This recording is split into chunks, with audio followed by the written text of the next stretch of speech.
Hi, my name's Aaron Lacey, and you are listening to the NegReg Rundown, the Rise Committee Week 2 Debrief.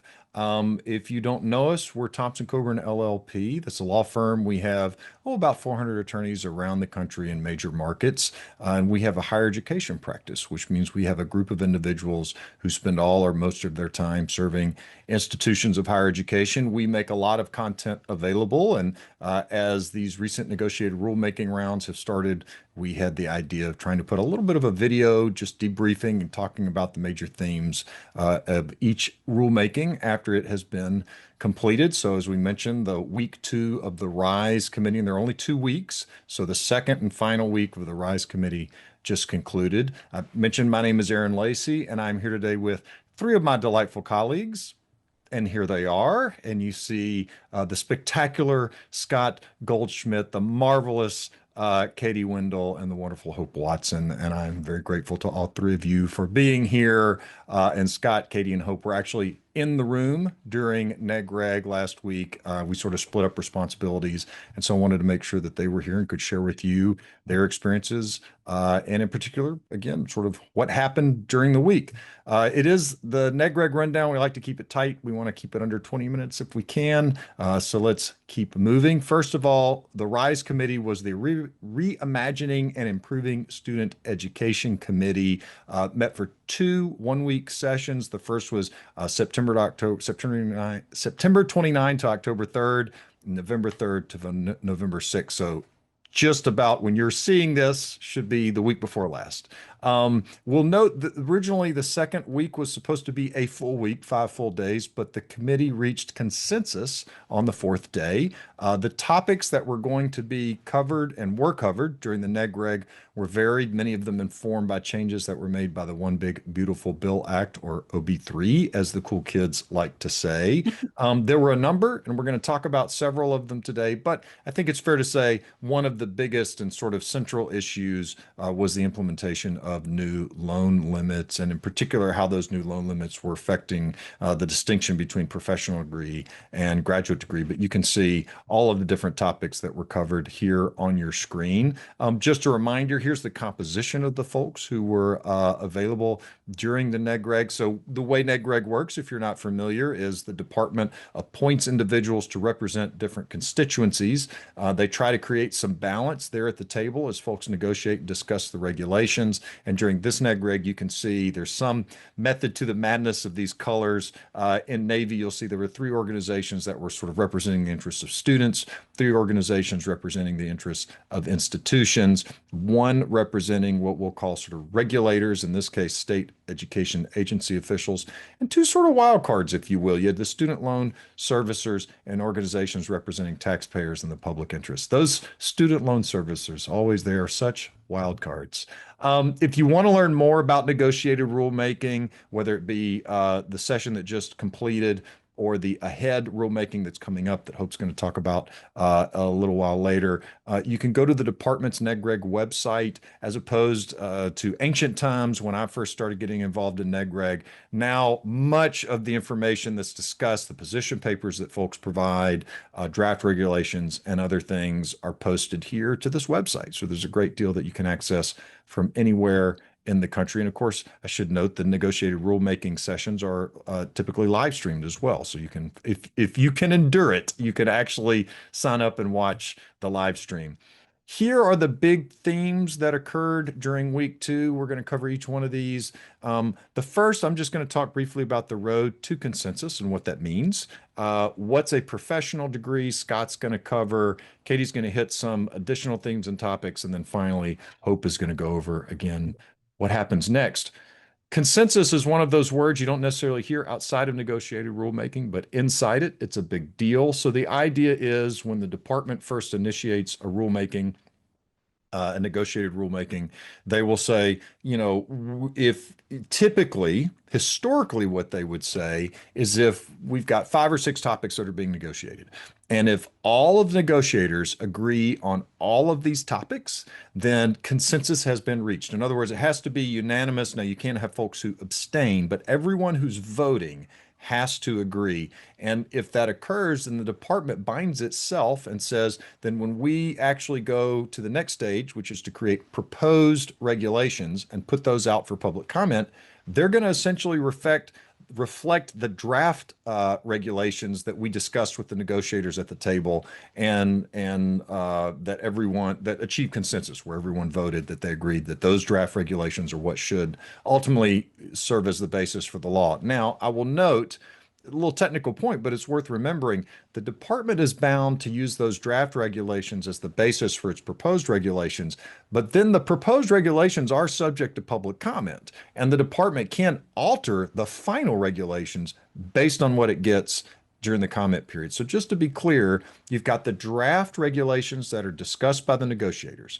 And then if the negotiators achieve consensus, the department agrees to use those as the basis for its proposed regulations. Then those proposed regulations are subjected to public comment. The department has to take into account that public comment and then issues the final regulations in the Federal Register. It's difficult to achieve consensus. Sometimes the department also will take a different view or approach. During the Biden administration, they actually said, we're going to split this up and we're going to allow the committee to achieve consensus on individual topics. And we'll agree to bind ourselves on each individual topic, but we don't have to be bound across all of them. This time around, the Trump administration said, no, we want to sort of go back to the way it used to be done, and you've got to achieve consensus on everything. And part of this it alters the negotiation dynamic, right? Because what it suggests to the negotiators is if there are 4 out of 5 topics and you really like what you see in those 4 out of 5 topics, you have a greater incentive to compromise on that 5th topic in order to bind the department on the other 4. Right? Whereas if you allow negotiators to sort of negotiate and reach consensus on individual topics, then they can say, okay, I'm going to play ball on these 4, or I'm not going to play ball on these 2. So there's sort of some risk reward. It changes the dynamics of the negotiation. Our sense is that in this negotiation, the department really wanted to achieve consensus. I think that to some extent that hopefully that's always the case, but here there seems to have been a real desire to achieve consensus. So I think they were interested in trying to bind the entire committee and really working towards that outcome. And they achieved it on day 4 of the second week of negotiated rulemaking. Just a couple other notes that are worth bringing up. One is the undersecretary, Nicholas Kent, was actually pretty actively engaged in this negotiated rulemaking, and historically that's not always been the case. So it was interesting. He is an expert in many of these areas, just given his background working with institutions of higher education. But it was interesting to see him as a senior political, very involved in monitoring and engaging during the negotiated rulemaking process. The other thing that was really interesting we noted was the use of the private caucus sort of as a tool during this negotiated rulemaking. So I was actually involved in a NegReg back in 2017. It was for the bar defense rule, and that was the first time negotiated rulemaking was ever live streamed. And we actually spent the entire first day of the NegReg debating whether that should be live streamed or not. And it was sort of this balance between transparency and public access versus the potential impact that being on a national stage, if you will, among the wonky people who actually tune into NegReg, but national stage nonetheless, whether that would chill participation and or alter the way people engaged in the NegReg process. And what's fascinating is it has sort of created a dynamic where negotiators seem to be willing to express a certain level of remark in the public setting, but seem to be calling private caucuses more frequently that are apart from the press, where they can meet with any other group of people or the department behind closed doors, and maybe saving some of their more challenging positions and conversations for those private caucuses. So it's fascinating. Negotiated rulemaking seems to be evolving over time with each administration, and this administration and NegReg has been no exception. So with all of that having been sort of set as a backdrop, let's get into the substantive stuff. Earlier, I mentioned the big hot topic was this question of what's a professional degree. And Scott, to get into the weeds and answer that question, I will turn it over to you.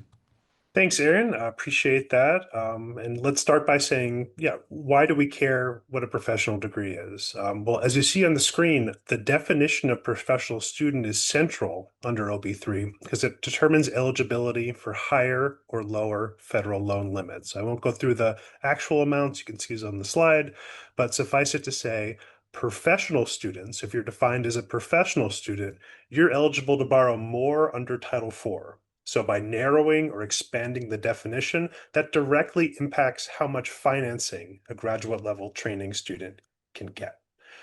So starting point, right? We use the direct language of the statute in OB3. So OB3 uses a definition, and we went through this in week 1, so this is a refresher if this is your second time watching us, but uses a definition that cross-references an existing regulatory definition of professional degree. As you'll see on your screen, the degree signifies both completion of the academic, it's a degree that signifies both completion of academic requirements for beginning practice in a given profession and a level of professional skill beyond what normally goes into a bachelor's degree. It's one that professional licensing is also generally required, and the definition includes a list of 10 specific professions as examples: medicine, dentistry, veterinary medicine, etc. So following OB3's passage, institutions began reconsidering the degree kind of designations. But as you remember, as we talked about in week 1, the department came out first day with a very strict interpretation of what they would put in the rule as a professional degree. Only the 10 enumerated professions qualified.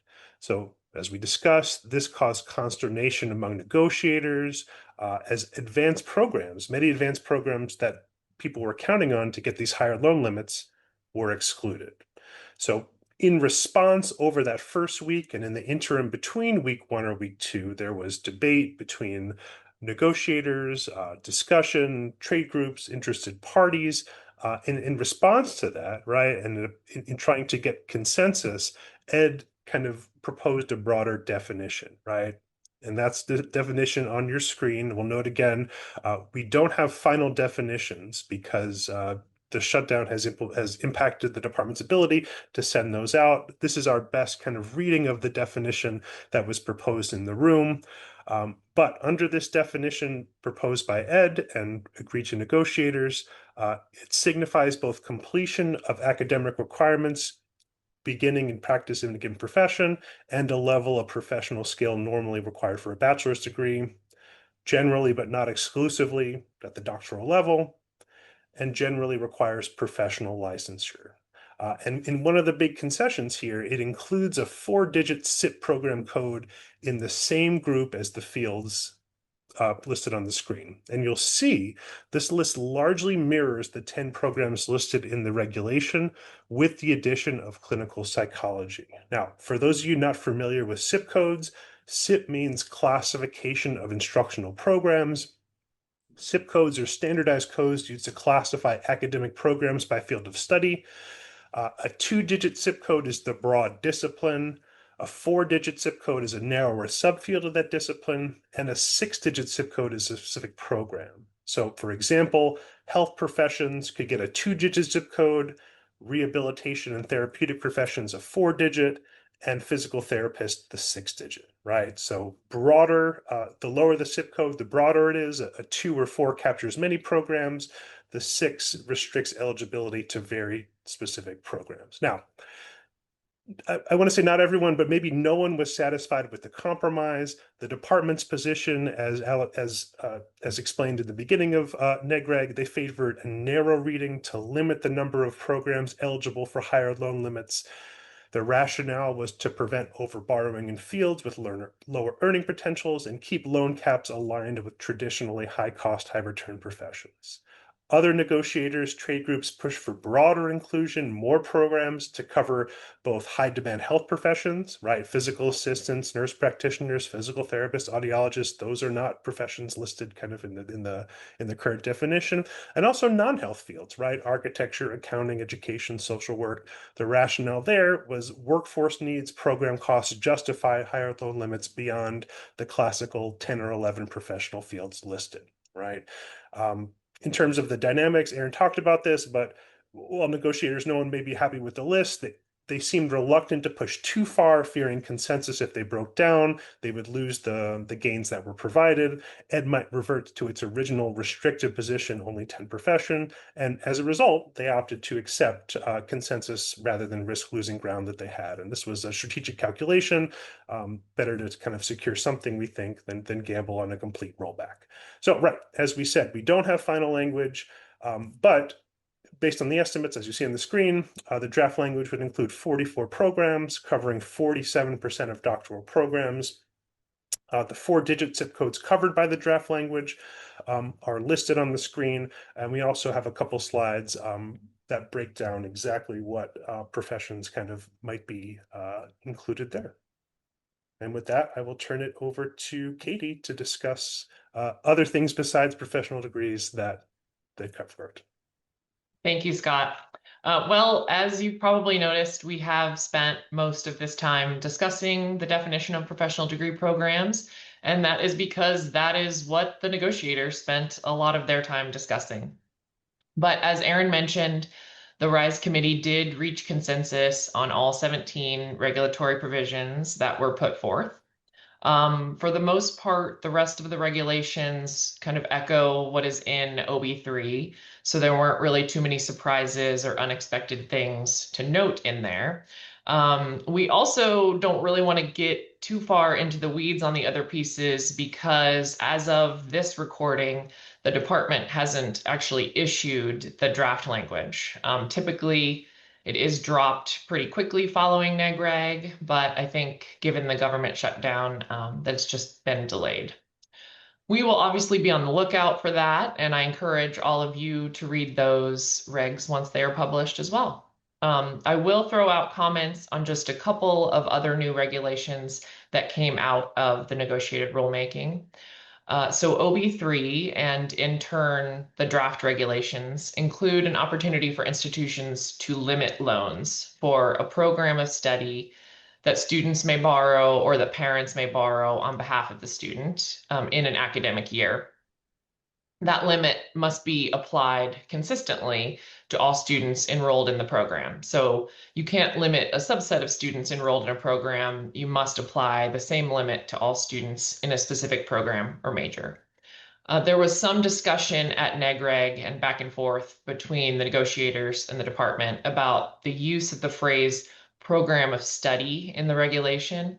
There were concerns that the department was defining program of study for loan eligibility at essentially the credential level, which the negotiators thought could lead to confusion as to whether institutions could limit loans by major or program instead of at a certain credential level. So I think the institutions were hoping to use these loan limits program by program or major by major instead of having to limit all, for example, bachelor degree programs in the same way. It makes sense that they would want to provide schools with that latitude. So they did reach consensus that for purposes of institutional loan limits that's set by the institutions, a program of study means an eligible program. And then the department did specifically note that they were adding that reference to the existing definition, adding the reference to the existing definition of an eligible program would allow institutions to limit loans by major or program.